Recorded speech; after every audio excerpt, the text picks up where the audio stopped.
بسم الله والحمد لله والصلاة والسلام على رسول الله وبعد فأعوذ بالله من الشيطان الرجيم بسم الله الرحمن الرحيم يا أيها الذين آمنوا كونوا قوامين لله شهداء بالقسط ولا يجرمنكم شنآن قوم على ألا تعدلوا اعدلوا هو أقرب للتقوى وقد قال النبي صلى الله عليه وسلم كفى بالمرء كذبا أن يحدث بكل ما سمع صحیح مسلم. جمعیت اہل حدیث ضلع دکشن کنڑا کے ذمہ داران اور اس علماء کی مجلس کے صدر محترم ہمارے مربی و سرپرست امیر جمعیت، اسٹیج پر اور میرے روبرو موجود معزز و محترم علماء کرام، طلبۃ العلم اور محترم طالبات، ہندوستان کی اسلامی تاریخ، بنیادی مآخذ، ادوار، اعتراضات، شبہات اور اس کا ازالہ اور جواب. ہندوستانی تاریخ جو تقریباً 800 سالوں پر مشتمل ہے، اور انشاءاللہ میری گفتگو 25 سے 30 منٹ پر انشاءاللہ ہوگی. میں کوشش کروں گا باذن اللہ کہ جو اہم سے اہم ترین نکات ہوں وہ آپ کے روبرو رکھوں. حقیقت میں اگر کہا جائے تو فی الوقت میں 2 پریشانیوں کا سامنا کر رہا ہوں.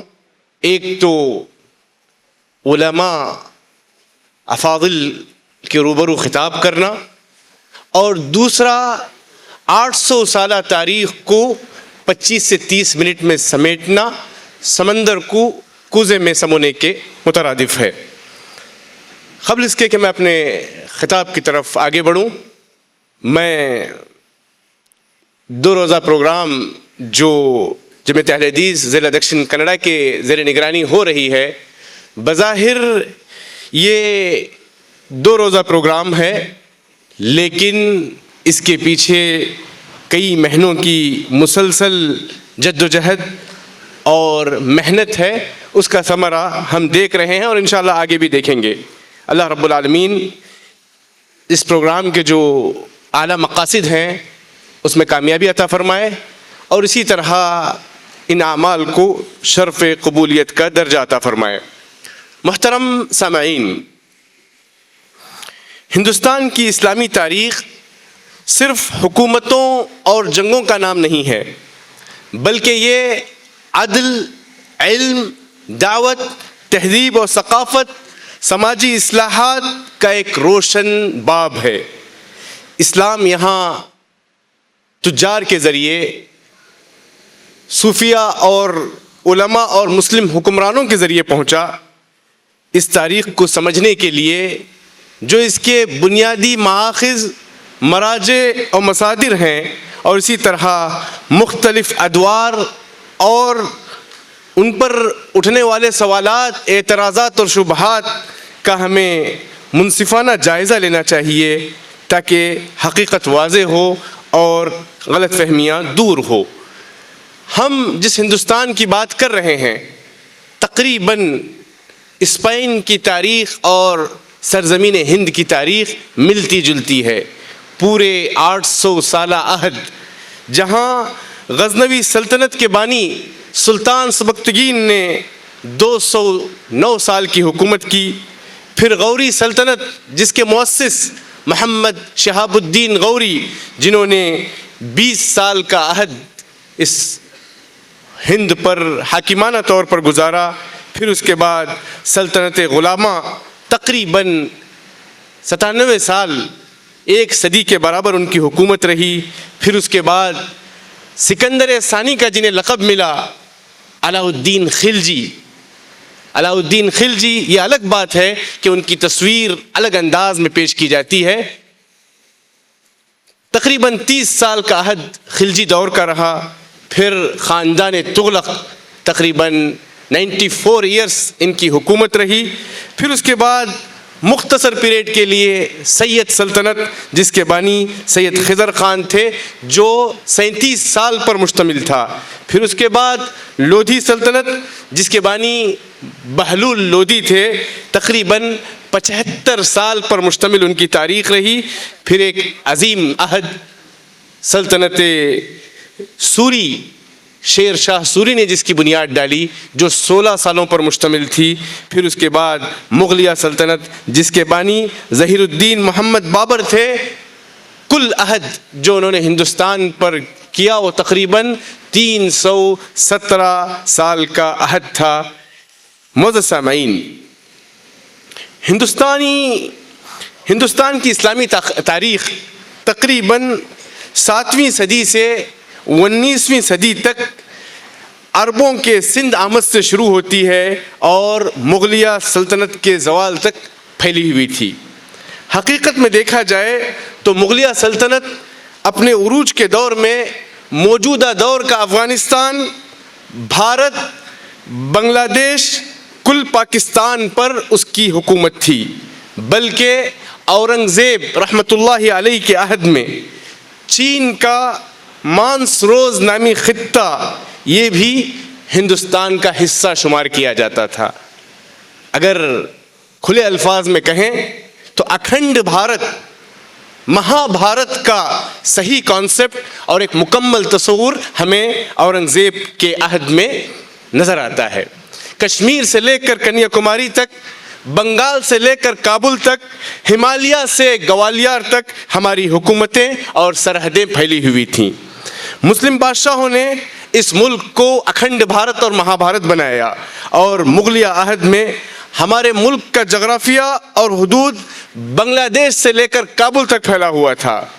کابل تقریباً 200 سال تک مغلیہ سلطنت میں تابع رہا اور کابل صوبے کے طور پر اہم سرحدی شہر شمار کیا جاتا تھا.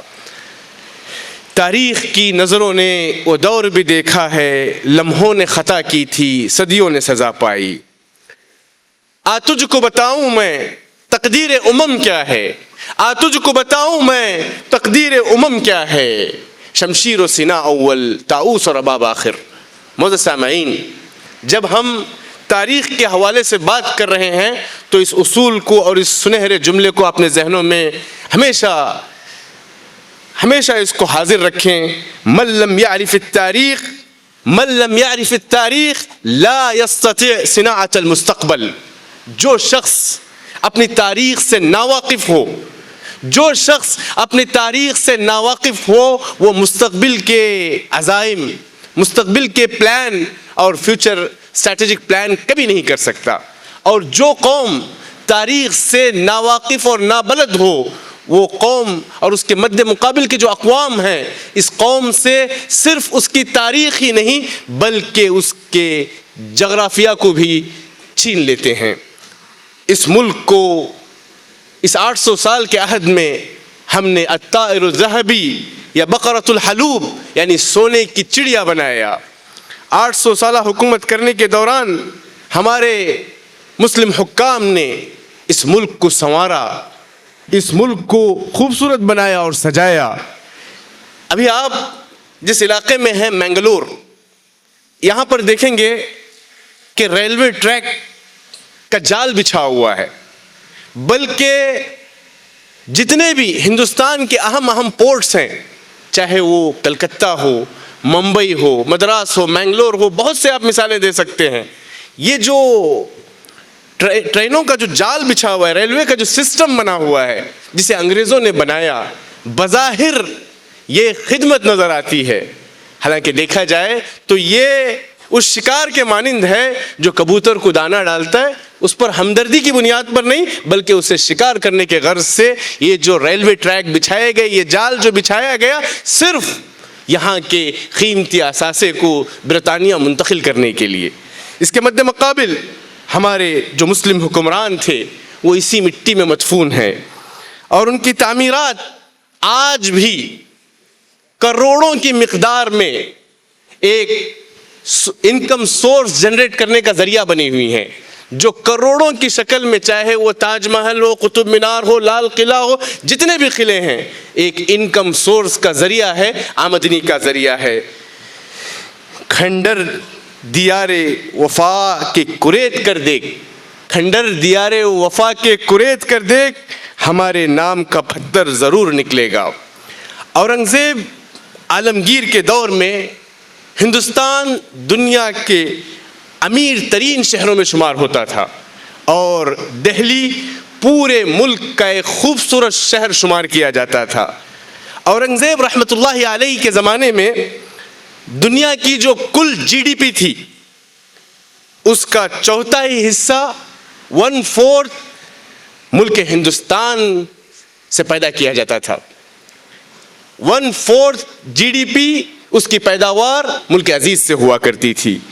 اور رواداری کی جب بات کریں تو اورنگزیب کی جو کیبنٹ تھی اس میں 34% برادران وطن یعنی ہندو بھائی اس کیبنٹ کے ذمہ دار ہوا کرتے تھے، جو کہ ایک رواداری کی بہترین مثال تھی۔ تعمیر و ترقی کے حوالے سے بات کریں تو شیر شاہ سوری نے 1540 سے 1557 تک ان کی حکومت تھی، جو پشتون قبیلے کے تھے، تو 1540 میں انہوں نے جب حکومت کی باگڈور سنبھالی، زمام قیادت کو اپنے ہاتھوں میں لی، تو ان کے ترجیحات میں 2500 کلومیٹر لمبی سڑک، جسے جی ٹی روڈ کے نام سے ہم موسوم کرتے ہیں، اس کی تعمیر پر انہوں نے توجہ دی، جو کابل سے لے کر کلکتہ تک پھیلی ہوئی تھی۔ سرکاری پیغام رسانی اور تجارت کو مؤثر اور تیز تر بنانے کے لیے انہوں نے کلکتہ سے لے کر کابل تک اس سڑک کو بنانے کا کام کیا، اور اس کو میں نے خود اپنے آنکھوں سے دیکھا اپنے پچھلے بنگال کے سفر میں۔ یہ سڑک مشرق بنگال کے سونار گاؤں سے شروع ہو کر دہلی، لاہور ہوتے ہوئے کابل تک پہنچتی ہے۔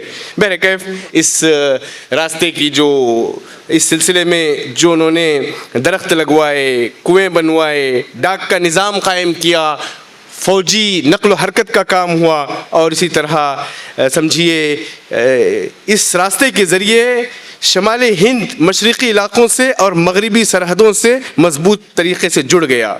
ملک کی تعمیر و ترقی کے حوالے سے ایک بہترین اور سنہری مثال ہے۔ اورنگزیب کے دور میں اگر ہم دیکھیں تو علم طب کا فروغ اور طبی خدمات کا عہد زرین شمار کیا جاتا ہے۔ اورنگزیب کے عہد میں جو بہت سے تخصصات کے لیے مشہور تھا، وہیں پر علم طب کے فروغ کے لیے، یونانی طب کی سرپرستی کے حوالے سے، طبی علوم کی تدریس کے حوالے سے اور طبی مراکز کے قیام کے لحاظ سے بھی یہ عہد معروف ہے۔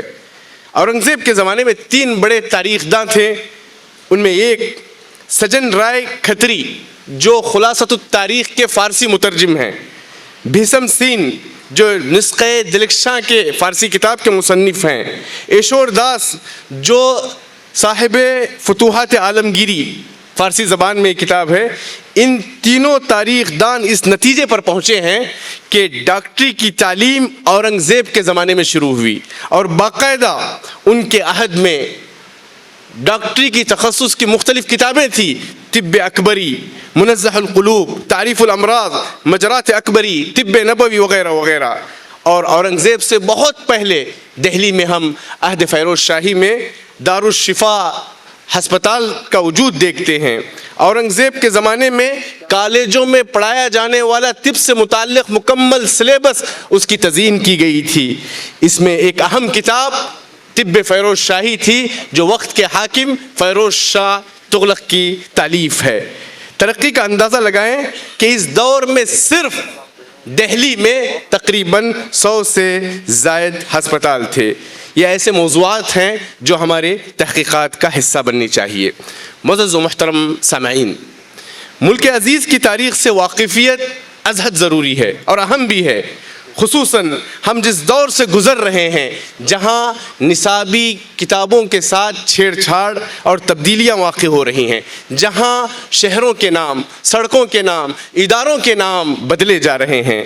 فیض آباد کو ایودھیا سے موسوم کیا گیا، الہ آباد کو پریاگراج سے بدل دیا گیا، اتر پردیش کے مشہور ریلوے شہر مغل سرائے کا نام دین دیال اپادھیائے کے نام سے رکھا گیا، اورنگ آباد کا جو مشہور شہر ہے مہاراشٹرا کا اورنگ آباد، اس کو حالیہ دنوں چھترپتی سمبھاجی نگر سے بدل دیا گیا، عثمان آباد کو دہار شیو سے رکھا گیا، فیروز شاہ کوٹلہ جو کہ ایک تاریخی اسٹیڈیم کے نام سے ہم جانا کرتے تھے، جو راتوں دن اچانک ارون جیٹلی اسٹیڈیم سے بدل گیا۔ اسی طرح دہلی میں واقع مشہور اورنگزیب روڈ اچانک ہم دیکھتے ہیں کہ اے پی جے عبد الکلام کے نام سے موسوم ہو جاتا ہے۔ اور جب ہم نصاب کی بات کریں تو 2025 اور 26 کے NCERT کے کلاس 7ویں جماعت کی کتابوں میں سماجی علوم کے نصاب سے باقاعدہ دہلی سلطنت اور مغل دور کے متعلق جو اہم ابواب تھے اس کو حذف کر دیا گیا یا کافی کمی اس میں کی گئی۔ اور اس کے ساتھ ساتھ ایک طرف مغل حکمرانوں اور دہلی سلطنت کی تفصیلی ذکر کی جگہ ہم دیکھتے ہیں کہ قدیم خاندان موریہ خاندان، چولا خاندان، پانڈیا خاندان، ان کا ذکر جہاں پر کیا گیا وہیں پر بعض مباحث جو غزنوی حملوں کو زیادہ اہمیت دے کر زور دے کر تاریخ کے رخ کو موڑنے کی کوشش کی گئی۔ اور اسی طرح 2026 کے سلیبس میں ہم یہ بھی تبدیلی دیکھتے ہیں کہ کئی تاریخی نقشوں جیسے مراٹھا سلطنت کے نقشے اور دیگر نقشوں میں تبدیلی دیکھنے کو ملتی ہے۔ بہرکیف ان تبدیلیوں سے نئی نسل کے ذہن میں تاریخ کا تصور متاثر ہوتا ہے۔ اگر صرف ایک پہلو دکھایا جائے تو تاریخ کا توازن ختم ہو جاتا ہے۔ یقیناً نام بدلنے سے یا نصابی تبدیلیوں سے کبھی تاریخ ختم نہیں ہوتی، لیکن تاریخ کو دیکھنے کا زاویہ ضرور متاثر ہو جاتا ہے۔ میں یہاں پر خلجی عہد کی طرف اشارہ کرتے چلوں۔ یہ وہ عہد تھا جس میں نسل پرستی کا خاتمہ کیا علاؤ الدین خلجی نے، اور وہاں پر قابلیت کو اہمیت دی گئی، اور جنوب ہند جو کبھی فتح نہیں ہوا تھا تو علاؤ الدین خلجی کے عہد میں ایک امید کی کرن جگی، تب جا کر جنوب ہند فتح ہوا۔ پھر اس کے بعد محمد بن تغلق کے جو والد تھے غیاث الدین تغلق نے اس کو فتح کیا، اور انہی خدمات کی وجہ سے انہیں سکندر ثانی کا لقب دیا گیا۔ یہ الگ بات ہے کہ علاؤ الدین خلجی کی تصویر اور جو تصور معاشرے کو دیا جاتا ہے وہ بالکل مختلف ہے۔ فیروز شاہ، ان کے خدمات بے مثال، دہلی شہر کو دہلی شہر بنانے والی شخصیت فیروز شاہ ہے۔ اس کے علاوہ اگر ہم دیکھیں اس ملک پر ان کا جو بڑا عظیم احسان ہے، ستی کی رسم جو ہے، ستی کی رسم سے مراد جب شوہر کے مرنے کے بعد اس کی جو بیوہ ہے اس کو شوہر کے چتا کے ساتھ جھلستی ہوئی آگ میں پھینکا جاتا تھا۔ اس ستی کے رسم کا خاتمہ فیروز شاہ تغلق نے کیا۔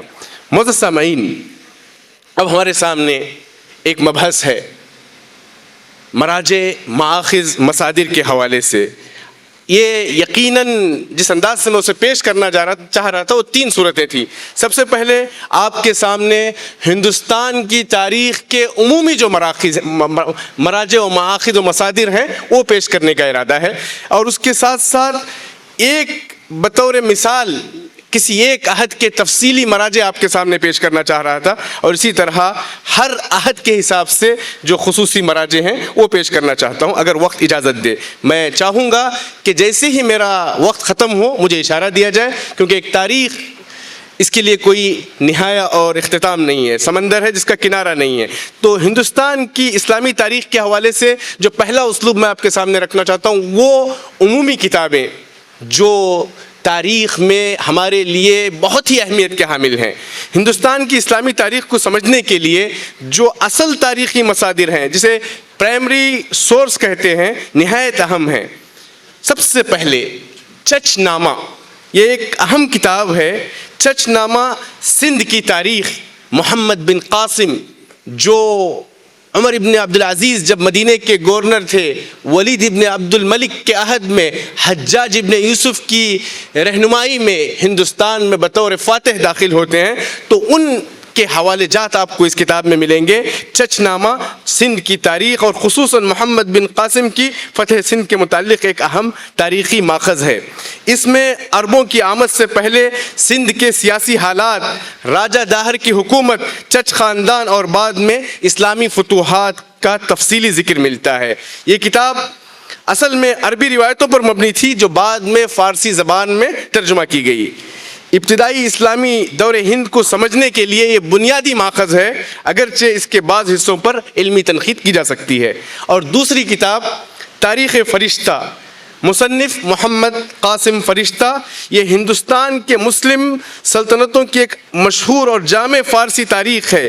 مصنف نے مختلف خاندانوں کی سیاسی تاریخ کو منظم انداز میں پیش کیا۔ اس کتاب میں سلطنت دہلی، بہمنی سلطنت، دکن کی ریاستیں، گجرات، بنگال اور ملتان، سندھ اور مغل دور کے کئی حالات کو بیان کیے گئے ہیں۔ یہ کتاب بعد کے مورخین کے لیے ایک بنیادی حوالہ ہے، آج بھی تحقیقی کاموں میں کثرت سے استعمال ہوتی ہے۔ تیسری کتاب طبقات ناصری، طبقات ناصری، مصنف منہاج السراج جوزانی، یہ سلطنت دہلی کے ابتدائی دور کی سب سے اہم کتابوں میں ہے۔ کیونکہ مصنف خود درباری ماحول سے وابستہ تھے، اس لیے انہوں نے حالات کا بہت قریب سے مشاہدہ کیا۔ اس میں اسلامی دنیا کے عمومی حالات، ہندوستان میں محمد غوری، محمد شہاب الدین غوری، خاندان غلامان اور سلاطین کے جو ابتدائی حالات اس کتاب میں ہمیں ملتے ہیں۔ یہ کتاب سلطنت دہلی کی ابتدائی سیاسی ڈھانچے کو سمجھنے کے لیے ایک بنیادی ماخذ ہے، طبقات ناصری۔ اور ایک کتاب ہے تزک جہانگیری، تزک جہانگیری، یہ شہنشاہ جہانگیر اس کے مؤلف ہیں۔ یہ مغل بادشاہ جہانگیر کی خود نوشت ہے، جس میں انہوں نے اپنی حکومت، ذاتی مشاہدات، سیاسی فیصلوں اور درباری حالات کو قلم بند کیا۔ چونکہ یہ خود بادشاہ کی لکھی ہوئی کتاب ہے، اس لیے حکمرانی، نفسیات، طرز حکومت کو براہ راست سمجھنے کا آپ کو موقع ملے گا۔ یہ مغلیہ سلطنت کے اندرونی حالات کا ایک اہم اور منفرد ماخذ و مرجع ہے۔ اسی طرح ابو الفضل کی ایک کتاب ہے اکبر نامہ، یہ شہنشاہ اکبر کے سرکاری تاریخ ہے جو 3 جلدوں پر مشتمل ہے۔ اس میں اکبر کی پیدائش سے لے کر اس کے حکومت کے مختلف مراحل کا ذکر ہے۔ ابو الفضل اکبر کا نہایت قریبی درباری تھا، اس لیے کتاب میں سرکاری نقطہ نظر نمایاں نظر آئے گا۔ مغلیہ سلطنت کے مطالعے میں یہ سب سے اہم کتابوں میں شمار ہوتی ہے اکبر نامہ۔ اور اسی طرح ابو الفضل ہی کی ایک اور کتاب ہے آئین اکبری، یہ دراصل اکبر نامہ کا تیسرا حصہ ہے، مگر اپنی منفرد اہمیت کی وجہ سے ایک الگ کتاب سمجھی جاتی ہے۔ یہ محض تاریخی بیان نہیں بلکہ ایک مکمل سرکاری دستاویز ہے۔ اس میں اکبر کے دور کے انتظامی، مالی، فوجی، تعلیمی، معاشرتی نظام کو آپ پڑھ سکتے ہیں۔ یہ مغلیہ انتظامیہ کو سمجھنے کے لیے ایک مضبوط دستاویز ہے۔ اسی طرح ایک کتاب ہے عبد القادر بدایونی کی منتخب التواریخ، یہ اکبر کے دور کے ایک نہایت اہم کتاب ہے، مگر اس کی خاص بات یہ ہے کہ مصنف نے سرکاری مورخوں کے برعکس کئی معاملات میں تنقیدی انداز استعمال کیا، خاص طور پر اکبر کے دین الہی کے اس تصور اور بعض درباریوں کے رجحانات پر انہوں نے سخت تنقید کی ہے۔ یہ کتاب سرکاری تاریخ کے مقابلے میں متوازن مطالعے کے لیے ایک بہترین کتاب ہے۔ اور آخری کتاب معاصر عالمگیری، ساقی مستعید خان کی ہے۔ یہ اورنگزیب عالمگیر کے دور حکومت کی ایک اہم دستاویز شمار کی جاتی ہے، اور اسی طرح خاص طور پر دکن کے جو مہمات تھے، فتوحات تھے اور سلطنت کے آخری دور کے جو حالات تھے اس کتاب میں موجود ہیں۔ اورنگزیب کے دور کو سمجھنے کے لیے یہ بنیادی اور ناگزیر ماخذ ہے۔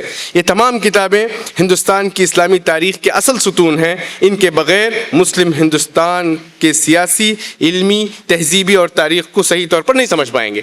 یہ تھا عمومی کچھ کتابیں، لیکن اب میں معلومات کے لیے ایک عہد ہے تغلق، تقریباً عہد تغلق، یہ تقریباً 1 صدی کی حکومت ہے، 1 صدی کی حکومت ہے، اور یہ حکومت شیخ الاسلام ابن تیمیہ کے کچھ شاگرد اسی عہد میں، جیسے عبدالعزیز الاردبیلی اور ان کے کچھ دیگر شاگرد ہندوستان اس عہد میں آئے ہوئے تھے، تو وہ کافی شیخ الاسلام سے متاثر تھے، محمد بن تغلق علیہ الرحمہ، اور اسی طرح ابن بطوطہ کا جو عہد ملتا ہے، گرچہ کہ وہ مغربی تھے لیکن ہندوستان میں محمد بن تغلق کے عہد میں 8 سال قاضی رہے ہیں. اور معلومات کے لیے وہ ہندوستان میں جب تھے تو ہناور سے منجرور اس وقت کہلایا جاتا تھا، یہ مینگلور شہر. اس کی تاریخ رقم کرتے ہوئے وہ لکھتے ہیں ہناور کے علاقے کی بات جو موجودہ بھٹکل ہے کہ اس علاقے سے جب میرا گزر ہوتا تھا تو یہاں ہر گھر سے مجھے قرآن مجید کی تلاوت کی آواز سنائی دیتی تھی. اور دوسری صفت بتاتے ہیں کہ اس علاقے میں مردوں سے زیادہ عورتیں حافظات ہیں. تو ابن بطوطہ کا بھی یہی عہد تھا. تو میں چاہوں گا گرچہ تفصیل میں گئے بغیر صرف کتابوں کے نام بتا دوں کیونکہ مجھے پتا ہے میرے بعد بھی خطیب ہیں اور وقت تنگ دامنی کا معاملہ ہے.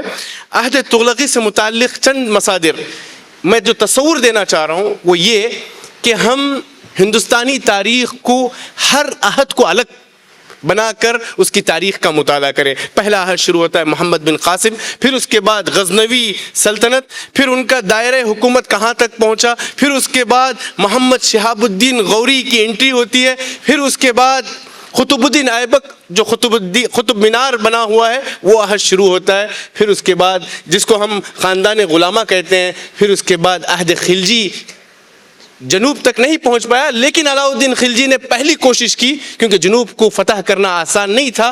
اس وقت کی جو کاکاتیہ سلطنت تھی، آج یونیورسٹیوں کے نام ہیں، اس وقت سے ان کا وہ مقابلہ ہوا. پھر اس کے بعد محمد بن تغلق کے جو والد تھے غیاث الدین تغلق نے فتح کیا. پھر اس کے بعد ہم دہلی کی سلطنت دیوگیر کی طرف مہاراشٹر میں پائے تخت کے بدلنے کا بھی ماحول دیکھا. پھر اس کے بعد لودھی سلطنت، سید سلطنت، پھر اس کے بعد 317 سال تک مغلیہ سلطنت کا ایک عظیم دور دیکھتے ہیں.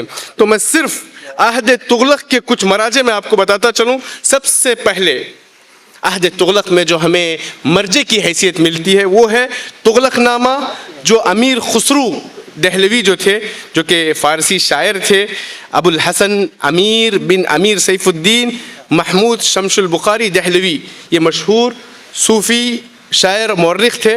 بہرکیف وقت اس بات، یہ پہلی کتاب ہے امیر خسرو کی. یہ درباری شاعر تھے، مورخ تھے اور انہیں سمجھیے موسیقہ سے انہیں کافی دلچسپی تھی. تو یہ درباری شعراء ہونے کی وجہ سے کافی سمجھو تاریخی معلومات اور دستاویزات ہمیں ان کی کتابوں میں ملتی ہیں. خاص کر کے یہ کتاب دہلی سلطنت کے سیاسی عسکری حالات کو سمجھنے میں بہت اہم رول ادا کرتی ہے. پھر میں دوسری کتاب کی طرف منتقل ہونا چاہتا ہوں. مسالک الابصار فی ممالک الامصار شہاب الدین یحییٰ العمری کی ہے. یہ کتاب عربی زبان میں ہے. مصنف دمشق کے ایک موقر علمی خانوادے کے فرزند ہیں. انہوں نے دمشق، قاہرہ، حجاز کے مشہور علماء سے علم حاصل کیا. شیخ الاسلام ابن تیمیہ سے بھی انہوں نے علم حاصل کیا.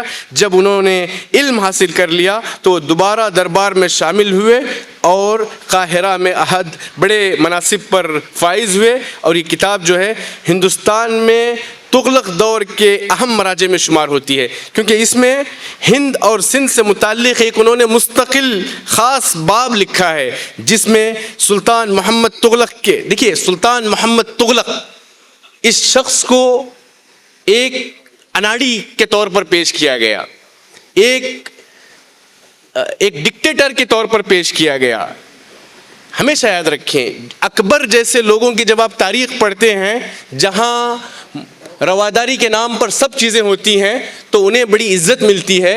اورنگزیب جن کے اندر دینی التزامات اور محمد بن تغلق جن کے اندر کافی بڑے عزائم تھے تو ان کی منفی صورت ڈھالنے کی کوشش کی جاتی ہے. یہ وہ شخص ہے جو اس وقت چائنا کو فتح کرنا چاہتا تھا، ہمالیہ کو فتح کرنا چاہتا تھا، موجودہ افغانستان جو خراسان کہلاتا تھا اس خطے کو فتح کرنا چاہتا تھا. ایسے شخص محمد بن تغلق کا جو عہد ہے جن کے تاریخی، سیاسی، سماجی، اقتصادی حقائق پر فارسی میں بہترین معلومات کو انہوں نے اکٹھا کیا. تیسرا ایک اہم مرجع ہے فتوح السلاطین جس کو ہم شاہ نامہ ہند جو اسامی کی عبد الملک کی کتاب ہے. یہ عبد الملک ایک مورخ اور شاعر تھے، ایک معزز خاندان سے ان کا تعلق تھا. یہ التمس کے عہد میں ہندوستان آ کر بس گئے تھے. تو ان کی کتاب ہے فتوح السلاطین شاہنامہ ہند. پھر اسی طرح ایک کتاب ہے تاریخ فیروز شاہی ضیاء الدین برنی کی کتاب. یہ جو کتاب ہے فارسی زبان میں ہے. اس کتاب کے مؤلف ضیاء الدین برنی ہیں جو معزز خاندان سے تھے, مشہور مورخ ہیں. برنی سلطان محمد بن تغلق اور فیروز شاہ تغلق کے ادوار میں 17 سال تک درباری مورخ تھے. انہوں نے درباری مورخ کے طور پر خدمات انجام دی. تو یقیناً ان کی تحریریں مغلوں سے پہلے ہندوستان کی جو تاریخ تھی اور تقریباً خلجی عہد تغلق سلطنت کا انہوں نے کور کیا ان تمام معلومات کو. پھر ایک 5ویں اہم اور مستند کتاب ہے تحفۃ النظار فی غرائب الامصار و عجائب الابصار. یہ کتاب ہے ابن بطوطہ جو رحالہ کے نام سے مشہور ہیں. اس کتاب میں محمد بن تغلق اور دہلی سلطنت کا تفصیل سے ذکر ہے. انہوں نے محمد بن تغلق کو ایک ذہین لیکن سخت گیر اور بعض اوقات غیر متوقع فیصلے کرنے والا حکمران قرار دیا, کیونکہ جب ان کی سیرت کا مطالعہ کریں گے کہ ایک ایسا بھی وقت آیا کہ محمد بن تغلق نے ابن بطوطہ کو بھی قید و بند کی سزا دی. یہ کتاب محمد بن تغلق کی شخصیت سے متعلق بعض منفی تبصروں اور مبالغہ آمیز باتوں پر مشتمل ہے. ابن بطوطہ کی تحریریں اس دور کے ہندوستان کی سیاست, ثقافت, عدالت, تجارت اور عوام کی زندگی کے بارے میں اور یہاں پائے جانے والے جو رسومات تھے, نکاح اور جنازے کے جو مسائل و مشاہدات تھے, انہوں نے اس کتاب میں اکٹھا کیے. اور 6ٹھی کتاب ہے تاریخ فیروز شاہی جو مؤلف ہیں عفیف. اس کتاب کے مؤلف عفیف ہیں جو بادشاہوں سے قریب تھے. انہوں نے سلطان فیروز شاہ تغلق کے دربار میں خدمات انجام دی. خاص کر کے شکار کے موقع پر وہ ہمیشہ بادشاہوں کے ساتھ ہوا کرتے تھے. یہ کتاب آل تغلق کی سلطنت کی تاریخ پر ایک اہم مصدر ہے اور اس میں انتظامیہ امور, فوج کے بارے میں اہم معلومات ملیں گی. یہ کتاب 90 ابواب پر مشتمل ہے. یہ سلطان فیروز شاہ کے کئی شاندار کارناموں کے تذکرے ہیں. اس دور کے مسلم حکمرانوں کی ایک خوبصورت تصویر آپ کے سامنے آئے گی.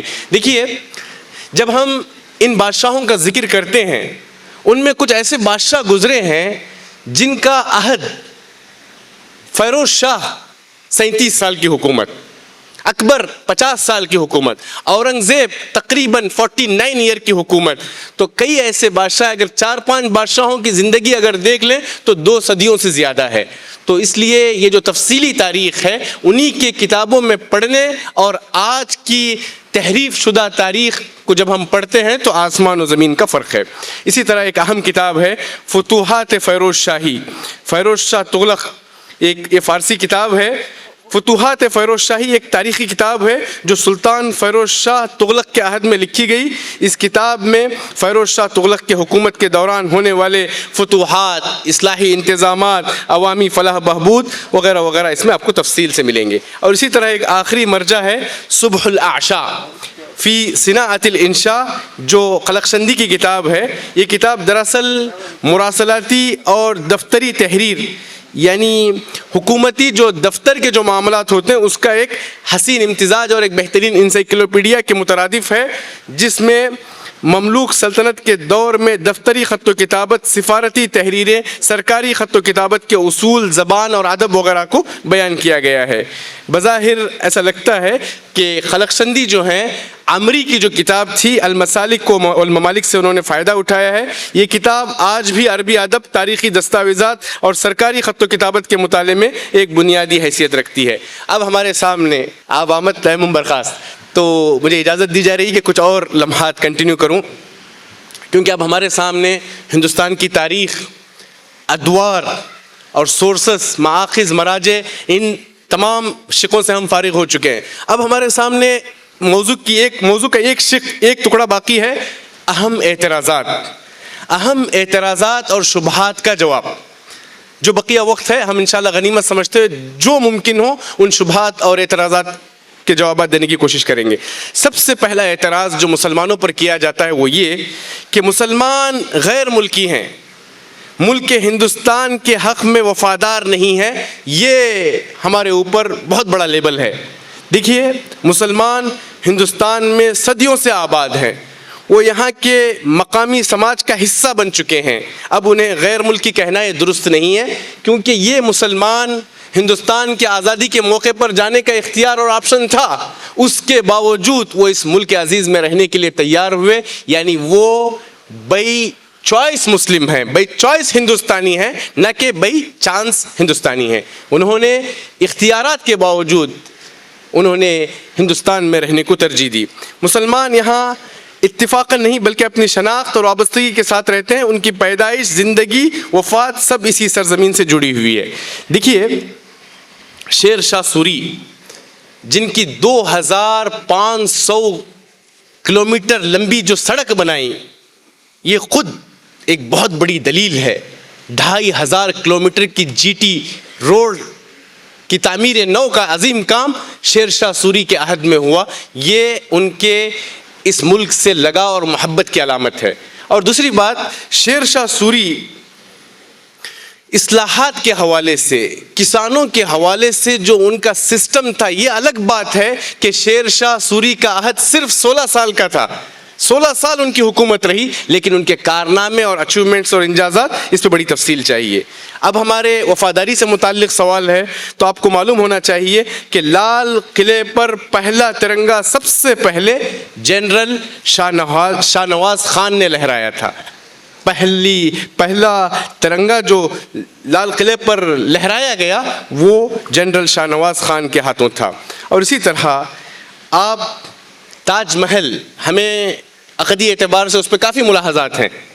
اگر یہ مسلمان نااہل ہوتے تو ان کی تعمیر کردہ چیز، جہاں ایک آج بھی حکومت کے لیے کروڑوں کے انکم کا ذریعہ ہے، وہیں پر یہ ونڈرز میں شمار ہوتا ہے. اور اس میں جو فن تعمیر کی جو ندرت ملتی ہے، اگر وہ نااہل ہوتے، نکمے ہوتے، تو ایسی تعمیرات ناممکن تھی. اور اسی طرح قطب مینار اشبیلیہ